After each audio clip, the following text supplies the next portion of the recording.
Na Benešovském stadionu se v neděli dopoledne odehrál další z ostře sledovaných duelů čtvrté české fotbalové ligy skupiny A.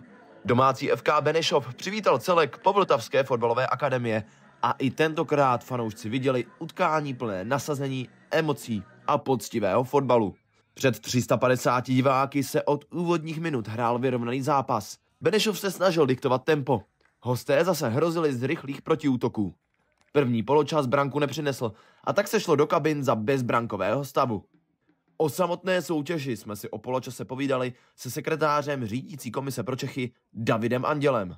Přijelo spoustu diváků, je to šlágr kola, první s druhým, Benešov proti Povltavské, s tím, že Benešov má vlastně 12 výher z 12 zápasů. Povltavská po sestupu ze 3. ligy, tak je vidět, že z letní pauzu udržela kádr, posílila, bude chtít se určitě rvát opět o postup do 3. ligy. Jsem rád, že je dobrý počasí, hodně lidí a i fotbal má kvalitu. Sobotním utkáním nás po celou dobu svým hlasem doprovázel moderátor Karel Horváth, který začal působit v benešovském fotbalu od začátku letošní sezóny.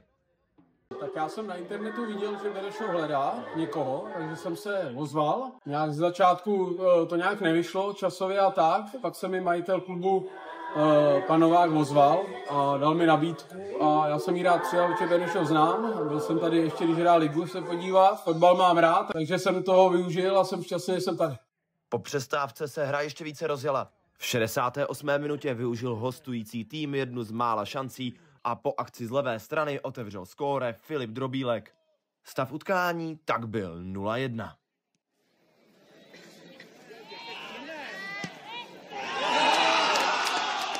Jenže Benešov se nevzdal. Už o 6 minut později, v 74. minutě, po skvělém centru vyrovnal v pokutovém území Stanislav Vokurka.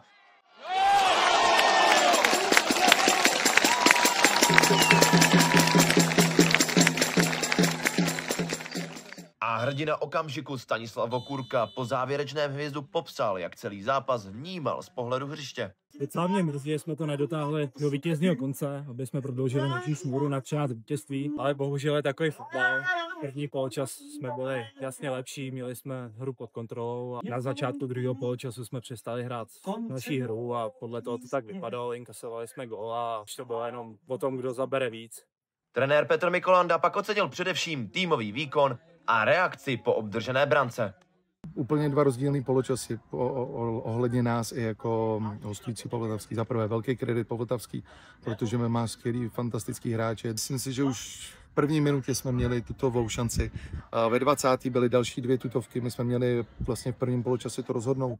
Vést 2-0 a byl by úplný klid. Takhle poločas, který jsme za mě hráli velice dobře, Povltavská neměla žádnou větší šanci.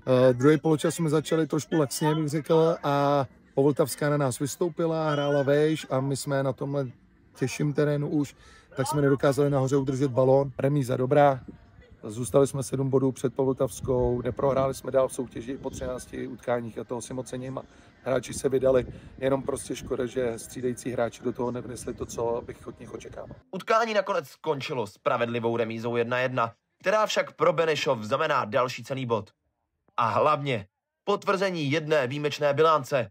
Po 13 odehraných zápasech zůstává FK Benešov stále neporažen.